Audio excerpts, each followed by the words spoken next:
വീണ്ടും വീണ്ടും ഒളിയ വീണ്ടും ചുഴലി വീണ്ടും ചുഴലി വീണ്ടും ചുഴലി. പൂജപ്പുര ഗ്രൗണ്ടിലെ ചുഴലിക്കാറ്റ് കുറച്ചു സമയത്തേക്ക് പ്രദേശത്തു നിന്നവരെ ഭീതിയിലാഴ്ത്തി. ക്രിക്കറ്റ് മത്സരത്തിൻ്റെ ഇടവേള സമയത്താണ് ചുഴലിക്കാറ്റ് രൂപപ്പെട്ടത്.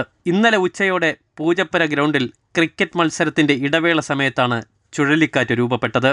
1 മിനിറ്റ് ദൈർഘ്യത്തിലും 1.5 മിനിറ്റ് ദൈർഘ്യത്തിലുമായിരുന്നു ചുഴലിക്കാറ്റ് ആഞ്ഞടിച്ചത്. ചൂട് കൂടുമ്പോൾ വരുന്ന ഒരു പ്രതിഭാസമാണ് ഈ ചുഴലിക്കാറ്റെന്നും വിദഗ്ധർ അഭിപ്രായപ്പെടുന്നു. ഡസ്റ്റ് ഡെവിൾ എന്ന പ്രതിഭാസമാണ് ഈ ചുഴലിക്കാറ്റിന് കാരണമെന്നും വിദഗ്ധർ അഭിപ്രായപ്പെടുന്നു. ഈ കാറ്റ് ഇനിയും ഉണ്ടാകുവാനുള്ള സാധ്യതയും ഏറെയാണ്. ഭൂമിയിൽ ചൂട് വർദ്ധിക്കുമ്പോഴാണ് ഇത്തരം മാറ്റങ്ങൾ കണ്ടുവരുന്നതെന്നും ഒരു വിഭാഗം പറയുന്നുണ്ട്. 20 ഇഞ്ച് മുതൽ 32 ഇഞ്ച് വരെ ഉയരമുണ്ടാകാം ഈ കാറ്റിന്.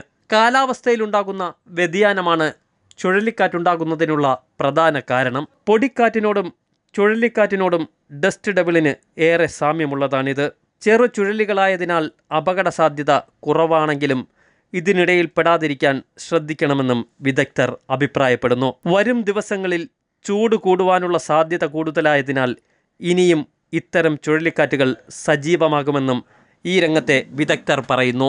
33.8 ഡിഗ്രി സെൽഷ്യസിന് മുകളിൽ ചൂട് കൂടുമ്പോഴുണ്ടാകുന്ന പ്രതിഭാസമാണിത്.